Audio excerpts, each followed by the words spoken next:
Janmashtami meaning क्या है उस फेस्टिवल का? हम किसका जन्म सेलिब्रेट कर रहे हैं? श्री कृष्ण का जन्म सेलिब्रेट कर रहे हैं। श्री कृष्ण का जन्म मतलब सत्युग की शुरुआत। Shri Krishna will be born, that is Janmashtami. तो वो जन्माष्टमी अब एक दिन की जन्माष्टमी नहीं होगी।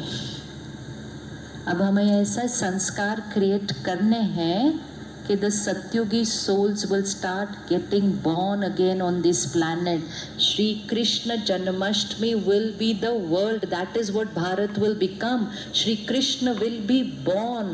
That is why every year we are celebrating Janmashtami. जब श्री कृष्ण का जन्म होता है तो क्या दिखाते हैं? अंधकार होता है, जेल के दरवाजे खुल जाते हैं,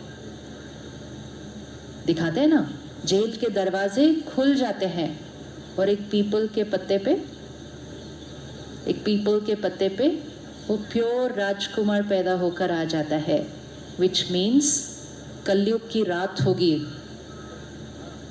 जेल के दरवाजे खुल जाएंगे मतलब ये सारी जेल जो वाइसेस की जिसमें हमने अपने आप को बांध लिया है, we are a slave to our own weaknesses and our own vices, वो जेल के दरवाजे खुल जाएंगे। एंड पीपल के पत्ते पे मतलब वो भारत का नक्शा है कि भारत के अंदर वो श्री कृष्ण का जन्म होगा। वो श्री कृष्ण भारत में ही आएगा, इसलिए भारत की तरफ सारे विश्व की नजर है। The whole world is looking towards Bharat today, that Bharat will become again that. What is everybody looking to the world? What is the world looking for at Bharat? Bharat फिर से क्या बनेगा? भारत फिर से क्या बनेगा? भारत फिर से वो विश्व गुरु बनेगा, भारत फिर से वो सत्युग बनेगा। तो श्री कृष्ण को दिखाते हैं, श्री कृष्ण को बड़े प्यार से दिखाते हैं कि वो मटकी तोड़कर मक्खन खाता है। कभी सोचो, इतना प्यारा बच्चा है, वो अगर किसी से मक्खन मांगे तो सारा ही मक्खन उसको कोई दे देगा, वो इतना प्यारा है। तो इतने प्यारे बच्चे को मटकी तोड़कर मक्खन खाने की क्या जरूरत है? ऐसे क्यों नहीं खा सकता? क्यों नहीं खा सकता? हाँ जी, इन सब बातों का एक मीनिंग होता है। मक्खन खाना मतलब ज्ञान रूपी मक्खन खाना। श्री कृष्ण बनना है तो ज्ञान रूपी मक्खन खाना पड़ता है। रोज ज्ञान रूपी मक्खन मतलब स्पिरिचुअल नॉलेज का मक्खन रोज खाना है। शंकरा टीवी रोज सुबह सुबह सबको क्या दे रहा है? मक्खन ही तो खिला रहा है सबको मक्खन ही खिला रहा है ना। Spiritual knowledge coming to your homes every day, that is makkhan. लेकिन मक्खन अंदर जाए उसके लिए ईगो रूपी मटके को पहले तोड़ना पड़ता है। बॉडी कॉन्शियस का जो ईगो रूपी मटका है ना, उसको तोड़ो, तब वो ज्ञान रूपी मक्खन अंदर जाता है। फिर दिखाते हैं कि श्री कृष्ण क्या करते थे? गोपियों के वस्त्र चुराते थे। अभी श्री कृष्ण प्रिंस देवता, वो कभी चोरी थोड़ी करेंगे। वो गोपियों के वस्त्र चुराते थे, लेकिन गोपियां फिर भी उनको इतना प्यार करती थी। इसका मीनिंग क्या? जब परमात्मा आते हैं सत्युग बनाने के लिए, तो परमात्मा पहले हमारा ये बॉडी कॉन्शियसनेस का वस्त्र चुरा लेते हैं। मतलब अहंकार, मैं ये हूँ मैं, ये जो बॉडी कॉन्शियसनेस है, ये बॉडी का जो वस्त्र है, उसको परमात्मा चुरा लेते हैं और हमें याद दिलाते हैं, तुम ये वस्त्र नहीं हो, तुम एक प्योर डिवाइन आत्मा हो। तो हमारा वस्त्र वो चुरा लेते हैं, हमारा बॉडी कॉन्शियसनेस वो चुरा लेते हैं। और जब वो हमारा बॉडी कॉन्शियसनेस चुरा लेते हैं तो हर आत्मा परमात्मा के साथ जुड़ जाती है। तो उसके लिए क्या दिखाते हैं कि श्री कृष्ण सारी गोपियों के साथ क्या कर रहे हैं? क्या कर रहे हैं? रास कर रहे हैं।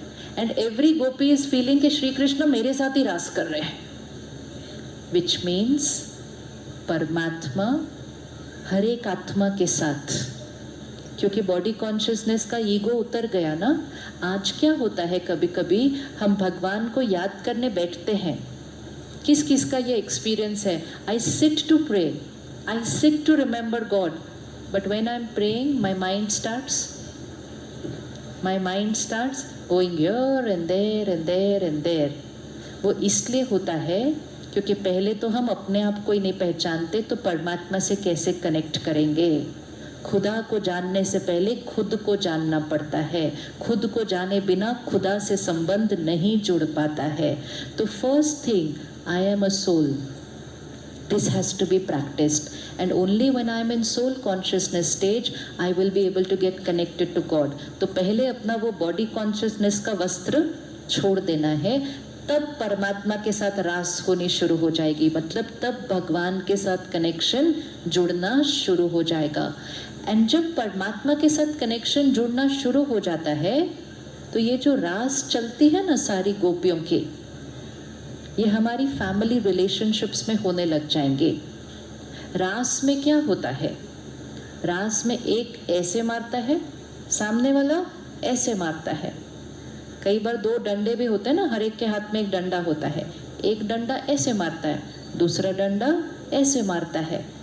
परमात्मा कहते हैं ये है संस्कारों की रास, विच मीन्स मेरी नेचर अलग, इनकी नेचर अलग, बट इनकी नेचर को देखकर मुझे अपनी नेचर को एडजस्ट करना है। Adjusting and accepting and accommodating with everybody's nature. जब एक एक डंडा हर एक के हाथ में हो, अगर हम एडजस्ट करके चलते हैं तो वो एक बहुत ब्यूटीफुल डांस फॉर्म हो जाता है। अगर हम अपना ही संस्कार सिर्फ ऐसे करेंगे तो वो युद्ध का मैदान हो जाएगा वही, और वही युद्ध का मैदान आज हो चुका है घर के अंदर। नहीं मैं राइट हूँ, वो कहेंगे नहीं मैं राइट हूँ। तो अगर हम परमात्मा के साथ कनेक्टेड होते हैं, आत्मा रूपी बैटरी क्या हो जाती है? प्योर हो जाती है। तो एक दूसरे के संस्कारों के साथ रास करना बहुत इजी हो जाता है।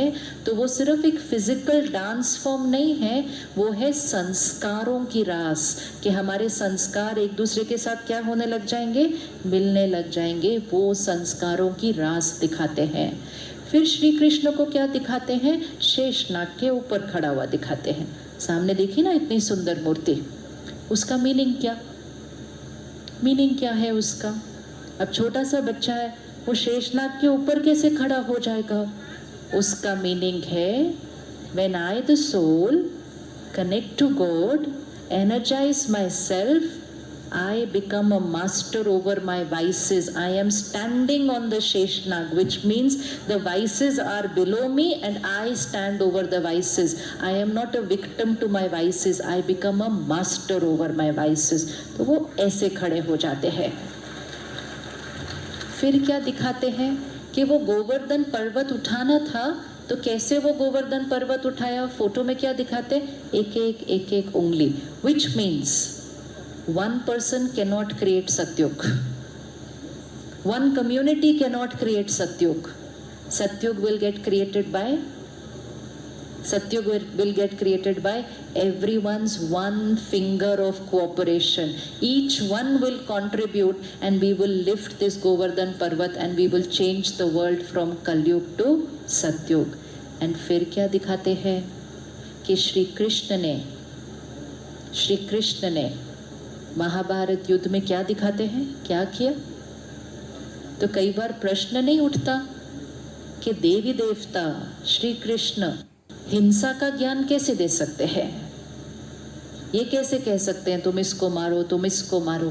तो this is all symbolic, it is all taught to us to learn how to live life.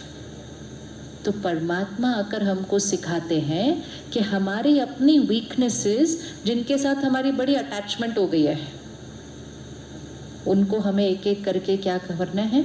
खत्म करना है। और जब हम उसको खत्म करेंगे, जहाँ वो युद्ध चलता है उसको कुरुक्षेत्र कहते हैं। कुरुक्षेत्र मतलब ये कर्म क्षेत्र जो हमारा है, हमें इस कर्म क्षेत्र में रहते हुए अपने एक एक विकार को खत्म करना है। और इस एक एक विकार को खत्म करने के लिए परमात्मा हमारे साथ है, हम अकेले नहीं हैं, हम अकेले नहीं हैं। कौरव इतनी बड़ी सेना एक साइड, पांडव 5, वहाँ पे सेना, यहाँ पे कुछ नहीं, वो 100, यहाँ पे 5। फिर भी जीत किसकी हुई? फिर भी जीत पांडव की हुई। क्यों पांडवों की जीत हुई? क्योंकि पांडवों के साथ जीत उनकी होगी, उस आत्मा की होगी जिसका कनेक्शन परमात्मा के साथ जुड़ा हुआ होगा। फिर सारी दुनिया एक तरफ, हम अकेले एक तरफ, हमारा कनेक्शन भगवान के साथ होगा तो जीत हमारी होनी ही होनी है। ये निश्चित है, निश्चित है। दुर्योधन को पूछा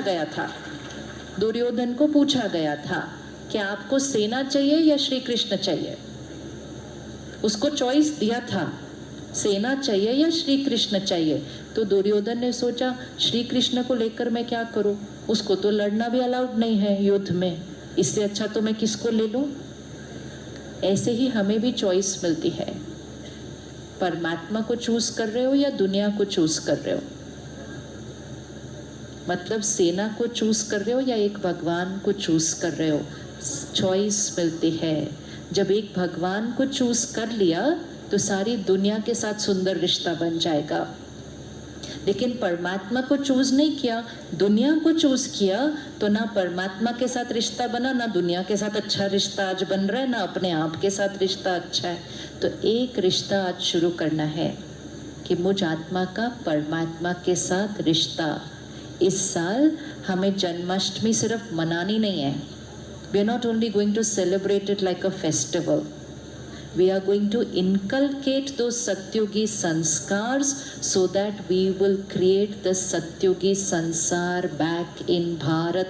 Bharat has to become what Bharat was. वो ऐसा देश जहाँ क्या गायन है भारत देश के लिए? शेर और बकरी एक घाट पर पानी पीते थे, वो भारत की संस्कृति है। विच मीन्स हम सारे कैसे रहते थे? United, pure. वो स्वर्ग हम सबको मिलकर ला